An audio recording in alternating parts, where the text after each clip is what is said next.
como se atualizar, esse é um dos temas que eu já trouxe em outros papos, porque uma das coisas que as pessoas mais me perguntam é como que eu me mantenho atualizado, e aí eu falei, poxa, se tanta gente me pergunta, provavelmente é uma dor comum das pessoas, onde encontrar tecnologias novas, ferramentas novas, e como conseguir diferenciar, às vezes, o que é um hype de uma tecnologia que faz sentido estudar, entender a motivação daquilo, e...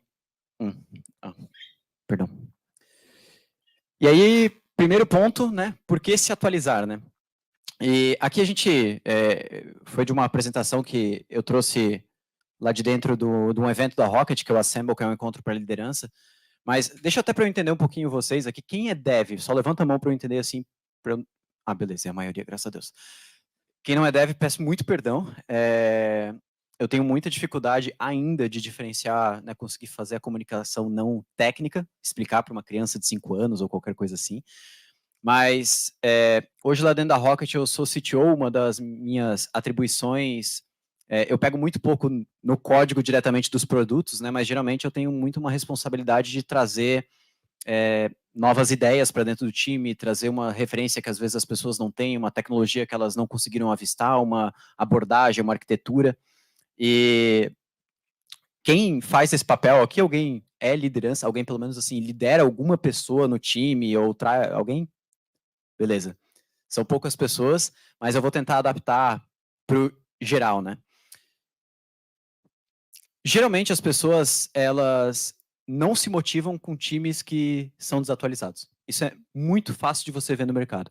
Uma pessoa que ela está muito tempo trabalhando dentro de uma empresa e ela vê que as mesmas tecnologias que ela usava há 3 anos atrás, ela ainda está usando, ela não aprendeu nada novo, ela ainda está utilizando o mesmo sistema legado que ela não tem vontade nenhuma de dar manutenção, toda vez que vem uma issue, algo para ela resolver, não dá a menor vontade de abrir uma pull request ou, sei lá, de fazer qualquer código. Isso é muito ruim. Ou seja, a motivação, a gente tem que entender que a motivação de quem trabalha com tecnologia, ela não vem só de fatores, a empresa legal, tem sei lá, ping-pong, ou só o salário legal, o salário é importante, mas a motivação das pessoas de tecnologia também vem com tecnologia. Trabalhar com tech chata é um porre. E não interessa o quanto tempo, você pode falar, não, mas eu ganho pra caramba, então pra mim eu não me importo. Beleza, vai chegar um momento que você não vai mais gostar de trabalhar com aquilo. Isso é super importante. E por isso que isso é uma das coisas que... Ah, esqueci, desculpa, perdão. Isso aqui é um zoom, agora que eu vi, cara. Que ideia boa. Mas por isso é uma das coisas que eu mais me mantenho atualizado, né? Eu acho que hoje, como eu sou uma referência internamente, externamente, eu tenho que levar essas coisas para dentro do time. E aí uma das primeiras coisas que as pessoas vêm me cobrar é, Diego, de onde que tu tira tanta coisa, né? Ferramenta X, ferramenta Y, tu descobriu isso. E, cara, é simples, assim, eu fico falando, meu Deus, tipo, para mim é simples, né? Twitter é a principal coisa, então, assim, Twitter usado sabiamente é a melhor fonte de informações da internet, assim. É muito louco como eu consigo abrir o Twitter uma vez por dia, dar um scroll ali e eu consigo saber tudo o que está acontecendo rapidamente, o que é útil, o que é inútil, porque 90% é inútil, cara, anotar aquelas coisas que faz sentido eu dar uma olhadinha, não faz sentido, abrir uma aba, dar uma olhadinha, isso é super importante, mas o mais importante no Twitter é seguir as pessoas certas, né? Então comecem por aí, se vocês buscam se atualizar em tecnologia, a primeira coisa é, tenham um Twitter e sigam as pessoas certas, isso é super importante. Quem são essas pessoas certas? Principalmente pessoas que estão por trás das tecnologias, então o core team das empresas que vocês curtem, né? Então, pô, se eu trabalho, sei lá, tem muita gente aqui que sei lá, trabalho com Go. Cara, vocês têm que estar seguindo as pessoas que são referência na área de Go. E principalmente as pessoas que estão utilizando Go no dia a dia, sabe? Isso é o mais importante. Pessoas que estão em empresas grandes, blogs de engenharia, como eu já falei ali, isso é super importante. Então, não sei se vocês já viram a Uber, Nubank, o Discord, por exemplo, todos eles têm blog de engenharia. Né? Teve até um tempo atrás que eu estava estudando um pouco de Cassandra, que é um banco de dados otimizado para escrita, e eu encontrei um post no blog do Discord que eles explicam como que eles migraram, né, a database deles de Cassandra para ScyllaDB, exatamente, não sei exatamente como é que pronuncia, que é um fork do Cassandra, ainda mais otimizado. E lá, pô, aprende muita coisa, assim. Então, geralmente, esses sources que eu coloquei para vocês é o local onde eu mais olho. E documentação de biblioteca. Dentro de documentação de biblioteca tem muita coisa escondida que vale a pena. Então, assim, para, tira um tempo, lê, entende, e às vezes tu vai descobrindo, assim, uma documentação, ela vai citando outra ferramenta. Eu adoro ir em documentação que tem aquela aba de comparação. Cara, aba de comparação para mim é um negócio rico, porque às vezes eu tô vendo uma ferramenta, eu nem sei exatamente quais são os concorrentes daquela ferramenta, eu vou na aba de comparação e descubro um monte, e aí eu mesmo tiro meus julgamentos, eu não vou só pelo que tá ali na aba de comparação, né? E aí, muita gente cai aqui, beleza, né? Tô lá com meu Twitter, e-mail chegando 40 newsletter e não sei o que, cheio de biblioteca nova. Cara, que eu decido? Como que eu decido o que eu estudar, né? E aí eu tenho algumas coisas que são minhas, não necessariamente vocês precisam fazer dessa forma, mas eu tenho cara, um negócio assim, eu não estudo nada no lançamento. Por que eu não estudo nada no lançamento? Porque tem muito buzz envolvido, tem muita gente falando sobre aquilo, tem muito hype, muita youtuber, cara, não sei o que, isso aqui vai mudar o mundo, não sei o que. Cara, é que nem você pegar, sei lá, estudar Web3 quando saiu ali aquele boom da Web3. Meu, cara, tu ia, ou tu ia entrar num limbo lá e investir toda a tua grana em PNG na internet, ou, cara, sabe, por isso eu nunca estudo nada em lançamento. Eu sempre dou pelo menos 1 mês, 2 meses. Aí depois eu vou olhar aquilo e entender. Primeira coisa, aquilo ali resolve algum problema que eu tô tendo ou que parece que eu vou ter no futuro? Cara, sim, não resolve, resolve, beleza. Se sim, cria algum exemplo próprio, assim. Toma tuas próprias decisões. Não sai só consumindo conteúdo, lendo 40 artigos, vendo 30 vídeos e não colocando a mão na massa. Se isso vai resolver um problema, tu tem que colocar a mão na massa nisso. Se não resolve, beleza, anota ali num cantinho, mas não estuda. E aí, uma das coisas aqui que eu acho que é desafio de todo mundo, que é como compartilhar esse conhecimento com o time. Cara, isso aqui é super desafiador, né? A gente falei ali num dos primeiros slides que as pessoas elas não se motivam com empresas que usam tecnologia chata, mas é muito chato, é muito difícil também para as empresas conseguirem compartilhar conhecimento com todas as pessoas do time, manter a galera motivada. E aí algumas coisas que eu descobri, né? Palestras tendem a não funcionar. Isso aqui é a primeira coisa. E não é palestra tipo em evento como esse aqui, mas é palestra dentro da empresa, que tu vai lá, reúne todo mundo e todo mundo é obrigado a assistir aquele conteúdo e vai lá ficar ouvindo 1 hora você, as suas percepções sobre um tema. Cara, é muito difícil você sair dali com as pessoas, pô, realmente eu entendi agora as vantagens, daqui para frente eu vou começar a utilizar isso no meu dia a dia. Palestras tendem a não funcionar. Segundo, prática é sempre mais importante que a teoria nesse caso, né? Por isso, uma das coisas que a gente gosta de fazer bastante lá dentro da Rocket é resolver algum problema temporário com aquela tecnologia, com aquela biblioteca, com aquela ferramenta que a gente quer conhecer. Então, dentro da Rocket a gente tem muito essa vantagem, digamos assim, né? De a gente ter muita coisa que ela é temporária. O que é temporária? É aquele projeto que você sabe que você vai criar e em algum momento ele vai morrer. Você não precisa se preocupar com a longevidade daquele projeto. E por isso a gente tem uma liberdade grande de testar coisas novas, de fazer uma POC, de testar uma tecnologia que a gente nunca tinha utilizado. Recentemente mesmo, né, a gente lançou um chatbot com inteligência artificial dentro da plataforma eu fui, graças a Deus, pude pegar bastante no código disso. E eu falei, cara, vou pegar aqui umas coisas que eu nunca tinha usado assim para fazer, sabe? E foi super massa, assim, porque eu pude testar em produção as coisas que, às vezes, as teorias que eu tinha na minha cabeça, né? Então a prática é sempre mais interessante que a teoria. E aí, o quarto ponto é não compartilhe estudos, né? Compartilhe testes e resultados. Isso aqui é super importante. Tipo, eu estudei essa ferramenta e eu acho que ela pode resolver um problema nosso que a gente está. Cara, pega o problema da empresa, então, sei lá, vamos supor que você está trabalhando numa empresa de imóveis. E aí tá lá, pô, a página demora 4 segundos, a página do imóvel para abrir. E aí você, não, eu acho que a gente poderia resolver isso aqui fazendo essa página com outra tecnologia. Cara, vai lá, tira um tempinho, às vezes, se tu tiver, cria aquilo ali, uma versão, uma demo, não sei o quê, e traz os resultados, assim. Isso é mais importante do que compartilhar isso tudo, tá? E aí, como decidir se vale usar isso no dia a dia ou não, né? Isso é muito comum dentro das empresas. Primeiro, cuidado com o hype. Isso aqui é uma parada super importante, porque eu não sei se alguém é assim como eu, mas, tipo, eu tenho um negócio como dev, assim, eu sempre gostei de trabalhar em local que era cheio de problema. Porque um local cheio de problema é uma oportunidade perfeita para tu sair, tipo, criando solução e as pessoas ficam muito agradecidas. Trabalhei em e-commerce, quem aqui já trabalhou em e-commerce sabe o inferno que é um e-commerce, assim, e tá cheio de problema. E eu gosto de automatizar as coisas. Só que a gente, como dev, a gente tem que tomar cuidado, porque tudo que a gente cria, aquilo ali vai perpetuar por muito tempo, às vezes. E aí, cuidado com o hype, porque toda decisão é irreversível e deixa rastros. E hype aqui, né, não é necessariamente uma coisa boa, uma coisa ruim, mas você tem que tomar suas decisões sabendo o quanto aquele produto vai ficar no ar, o quanto que aquela tecnologia vai ter que ser mantida por outras pessoas. Segundo ponto, sempre priorize o que o time domina ou o que o time está estudando. Isso aqui é uma coisa que eu falo, pô, Diego, como é que eu decido, né? Qual que é a stack que eu vou utilizar aqui nesse novo produto? Cara, primeiro olha para o teu time, né? Olha para o teu time, vê o que as pessoas já sabem e pergunta para ela o que elas estão estudando, né? Lideranças técnicas precisam saber para onde que o time está caminhando. E terceiro, né, utiliza POC sempre que possível para criar o senso de pertencimento nas decisões técnicas. Isso aqui é uma coisa muito importante. Dentro de times é muito comum, às vezes, vir uma decisão totalmente top-down, assim, de tecnologia, né? Você pergunta para a galera do time, de front-end, cara, por que vocês usam X tecnologia aqui dentro? Da pessoa, não sei, já estava aqui quando eu cheguei. E aí, tipo, beleza, daqui a pouco chega, o time está usando uma outra tecnologia, tá, mas por que vocês começaram? O pessoal começou a usar e agora eu estou usando também. O time nem sabe o porquê que as tecnologias estão sendo usadas, assim. Então, é muito importante quando os times vão tomar decisões de, pô, vamos utilizar uma tecnologia nova, um framework novo, alguma coisa assim, todo mundo do time poder participar de alguma forma nisso, sabe? Então, isso é bem importante, reunir a galera do time, criar POCs, né, criar exemplos e causar esse senso de pertencimento em todas essas decisões técnicas. E aí aqui, como eu sou bem maluco dos estudos, assim, eu acho que isso foi uma coisa que, graças a Deus, eu não perdi.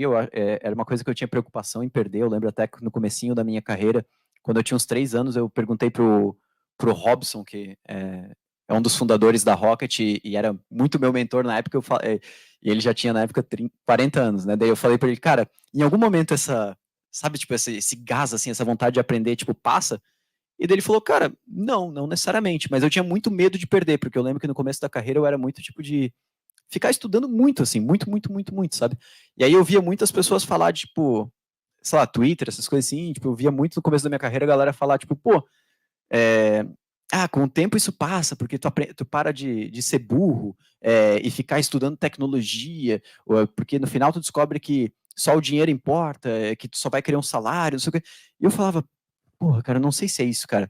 E aí mostrar um pouquinho para vocês que assim, pô, eu tô agora 12 anos na área e tipo assim, eu continuo estudando que nem um maluco. Minha namorada até brinca que tipo, às vezes eu tô à noite jogando LOL com meus amigos e eu tô com o notebook, tipo, enquanto a partida carrega, eu tô codando, aí tipo jogo, aí volto, morro, volto um pouquinho para codar.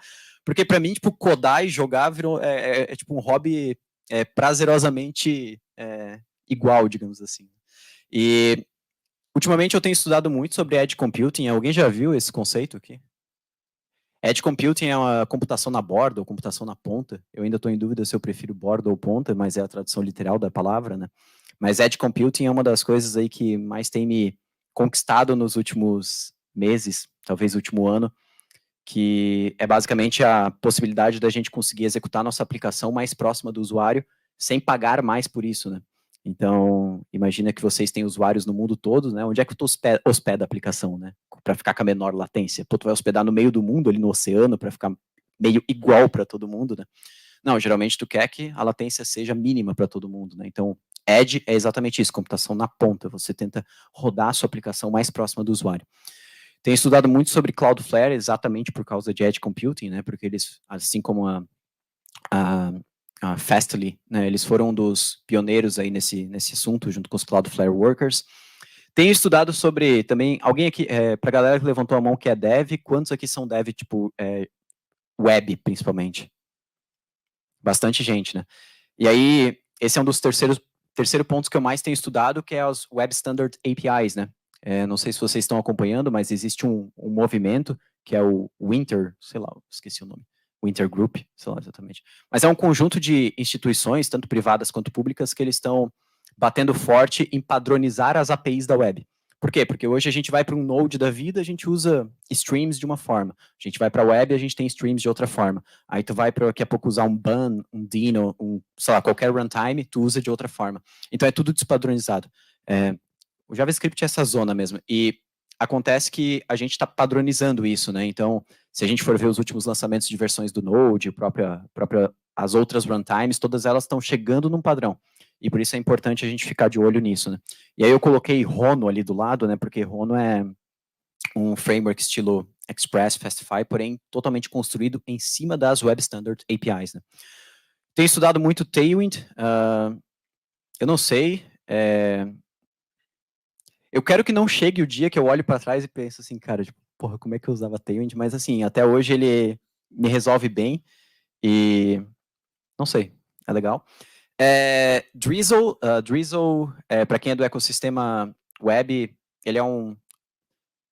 Ele se intitula ORM, mas ele não é um ORM, porque se a gente for pegar pela sigla, ele é um Object Relational Mapper, e ele não faz isso, mas Drizzle é uma ferramenta de banco de dados, né? Mas a parte mais legal do Drizzle é que se a gente for pegar uma lib nativa, né, vou conectar com banco de dados Postgres, MySQL, por exemplo, qualquer coisa assim, todas essas libs, elas têm uma conexão que ela fica persistida, né? Então, se a gente faz uma conexão com o banco, essa conexão fica aberta e todas as chamadas para o banco, todas as queries são feitas com uma conexão. Só que quando a gente vai para um ambiente serverless da vida, um ambiente na Edge, né, a gente tem múltiplas instâncias da nossa aplicação executando simultaneamente. E os bancos, eles não sabem lidar muito bem com essas múltiplas conexões. E o Drizzle, ele é, hoje, acho que um dos poucos ORMs que ele integra bem com as ferramentas que permitem a gente trabalhar bem no ambiente serverless. Neon, Upstash, né, bancos de dados que eu acho que esse é um modelo bem legal, né, para quem pensa em empreender na área de tecnologia, dev tooling. Eu acho que é muito legal olhar para essas empresas, porque todas essas empresas elas estão indo para o modelo de precificação as usage, mas de uma maneira íntegra, né? Porque antigamente a gente via muito a AWS falar, não, aqui dentro da AWS você só paga pelo que você usar. Mas daí você hospeda seu site lá, tipo, ninguém acessa da meia-noite às 8 horas, por que eu tô pagando? Né? Não, mas tu é obrigado a manter teu site no ar, então ele tem que... Tá, então eu não pago pelo quanto eu usar, né? Eu pago pelo tempo que eu deixar meu servidor no ar. E aí tem todas essas ferramentas que estão surgindo por volta do ecossistema de desenvolvimento, onde a precificação é muito mais baseada no que você realmente usa, né? Então, linhas escritas, linhas lidas e por aí vai. Tenho estudado muito Server Components, que é a nova arquitetura do React, GraphQL também. E a última coisa, que é uma das coisas que eu mais estou curtindo estudar ultimamente, são as ferramentas de AI. Alguém aqui já brincou com qualquer coisinha de inteligência artificial que não seja o ChatGPT? Mas o ponto é, essas ferramentas aqui, cara, assim, é uma das coisas que mais me empolgou. Fazia muito tempo que eu não me sentia tão empolgado estudando algumas coisas em programação. Então, o LangChain, bancos de dados de vetores, até Python, né? Tive que estudar um pouco, porque a maioria das ferramentas são feitas para Python. E é isso. Um pouquinho das coisas que eu estou estudando. E é isso. Acabou. Não tem nem mais o que passar. Viu? Recuperei todo o tempo. Falei bem rápido. É isso, galera.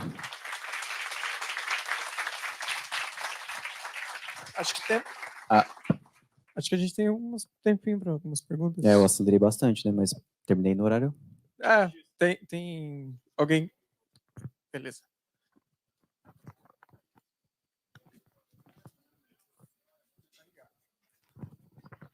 Boa noite, Diego. Boa noite. É uma pergunta meio que até para, pelo que eu entendi ali do teu plano, hype, um mês ali, você não bota na tua conta ainda, mas você colocou pelo menos na anotação lá o Kotlin multiplataforma para você estudar, ou para pelo menos a Rocket City colocar no plano de estudo? Não, sendo bem sincero, não. Tu diz na área de educação ou na área de estudo? Porque assim, na Rocket a gente não tem app mobile, então primeira coisa, é muito difícil eu parar para estudar uma parada de app mobile, assim, porque, cara, não vai ter uso no meu dia a dia. Se for para educação, quando é educação tu tem que olhar mercado, primeira coisa que a gente olha. E aí, se a gente for olhar mercado para mobile hoje, a maioria, se eu fosse, tipo assim, vou começar a ensinar alguma coisa nova dentro da Rocket, seria provavelmente tipo um Kotlin para Android, mas um Swift para iOS. Não sei, eu não vejo Kotlin multiplataforma ainda como algo tipo mercado, assim, tipo, a galera tá usando mesmo, sabe? Eu não sei, eu posso estar errado, eu tô muito fora do ambiente do ecossistema mobile, mas a resposta é não, assim. A gente tem mais tempo ainda. Tem mais alguma pergunta? É isso. Por favor, mais uma pergunta lá. Aí, vamos lá.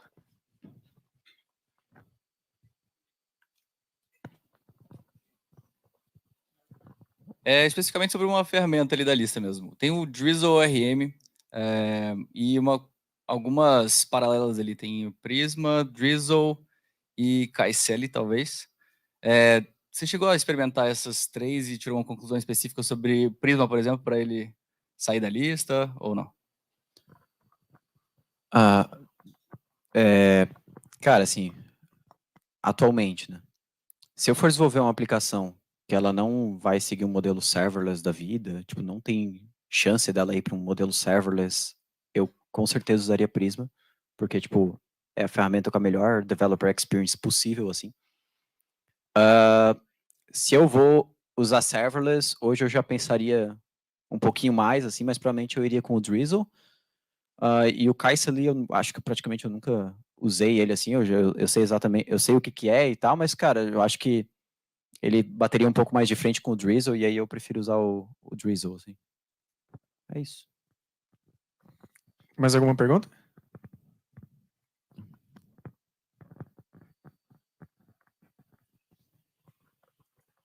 Opa, Diegão, primeiramente, obrigado pela palestra aí, cara. Eu sou iniciante, começando na área, e assim, o que eu gostaria de saber é como que tu se organizava na questão dos estudos, assim, cara. Porque, tipo, na minha realidade, eu tento, assim, eu tô tentando focar no front-end e no back-end, assim, sabe? Tipo, na minha percepção, eu acho que eu tenho que meio que saber um pouco dos dois ali para, enfim, para entender sobre a aplicação. Só que, às vezes, eu acho que isso acaba me atrapalhando, sabe? Eu tento estudar um pouco React, depois vou lá em Node, e acaba, assim, que, às vezes, muitas vezes até não faço nenhum dos dois. Sim. Então, cara, é que tu tem que olhar para eu teria que ter muito mais contexto da tua realidade, mas assim, no começo o que eu fazia era estudar que nem um maluco tudo que aparecia pela frente, mas isso não é uma referência boa, isso é uma referência ruim, assim. Então eu lembro que eu passava às vezes madrugada estudando Ruby e tipo, vendo um tutorial no YouTube de 13 horas, assim, e outra madrugada eu passava estudando Python, assim, eu era bem maluco. Mas não era bom, porque realmente eu não lembro mais nada do que eu estudei. E aí depende muito do tempo que tu tem disponível e do teu próximo objetivo, assim. Eu acho que é importante sim que tu entenda um pouco de tudo, assim, back-end, front, né? Eu acho que tem todo esse o conhecimento do todo, mas se tu tem pouco tempo para estudar e tu tem objetivos grandes, né? Tu quer avançar rápido, tu vai ter que pegar um deles só, assim, e tipo, dar o teu máximo naquilo, sabe? Não ficar e depois, quando tu já tiver bem posicionado no mercado, aí tu pode dar um passo atrás, estudar mais coisas, né? Então, acho que primeiro tu tem que olhar para isso, assim, onde que tu quer chegar, qual que é o teu objetivo e quanto tempo tu tem que dedicar para conseguir chegar nesse objetivo e quanto tempo tu tem disponível, sabe? E daí tu vai aprendendo a não dividir teu tempo com coisas, às vezes, que não são relevantes. Temos tempo para mais uma. Ah, é? Fui informado nos bastidores. Nos bastidores. Boa noite. Boa noite. Ali sobre a inteligência artificial com os devs. Tem muito dev que tem medo de ser substituído pela inteligência artificial. Até foi um dos pontos que tu bateu numa das lives e mudou um pouco do meu pensamento sobre isso, de que se o dev se aliar à inteligência artificial, tu consegue otimizar muito, né, do teu trabalho, do teu código com a inteligência artificial. Não é? Seria basicamente isso? Eu acho que hoje a inteligência artificial, existem estágios, né, na evolução da inteligência artificial. A gente está num dos primeiros estágios e sei lá o que vai acontecer no futuro, não faço a menor ideia. Mas no momento atual, assim, eu vejo que as pessoas elas estão olhando para a inteligência artificial como simplesmente produtividade. E eu acho isso ainda um pouco meio, assim, muito aquém do que ela realmente pode ser utilizada, né? Eu acho que uma das coisas que eu mais tento, que eu mais estou estudando e eu mais tento pregar, assim, falar para as pessoas é como usar a inteligência artificial na construção de produto. Eu acho que isso é o principal caso de uso.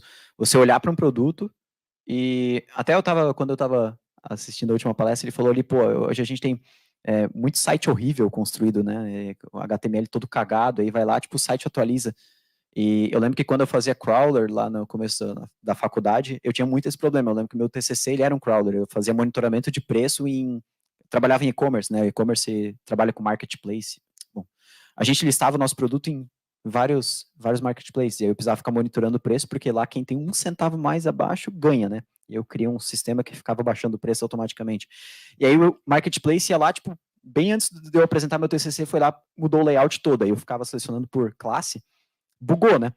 Cara, imagina se eu faço o seguinte, ao invés disso, eu pego o HTML, passo para a inteligência artificial e falo, olha, eu preciso desses dados aqui, busca para mim e vou treinando ela para ela encontrar os dados certinhos. Né? Um dia que aquela página atualizar, cara, se a gente que é humano consegue encontrar os dados ali dentro da página, uma IA consegue ser treinada para encontrar os dados dentro da página, e assim eu tenho um bot mais resistente para ele não quebrar com possíveis atualizações do HTML. Então, assim, a gente como dev, eu acho que olhando para esse lado de IA, não é olhar como é que eu vou usar o chat GPT para gerar teste unitário para o meu código. Beleza, tá, isso, legal, se quer fazer, faz. Mas é olhar como que, cara, o produto que eu estou construindo, como é que eu consigo usar IA para, tipo, trazer uma experiência melhor para o usuário ou para evitar quebras, evitar código, manutenção desnecessária no futuro. Eu acho que aí é o ponto, e a gente já está nesse ponto. Então aí eu acho que as pessoas podem começar a se diferenciar. Né? Agora, sobre IA roubar emprego, acho que, sei lá, agora no momento, pelo menos por uns 5 anos, acho que não tem estresse nenhum. E aí, não, porque daqui a 5 anos vai roubar? Não, porque daqui a 5 anos ninguém sabe o que vai acontecer, né? Mas então, acho que é isso. Fechou? Obrigado. Valeu, galera.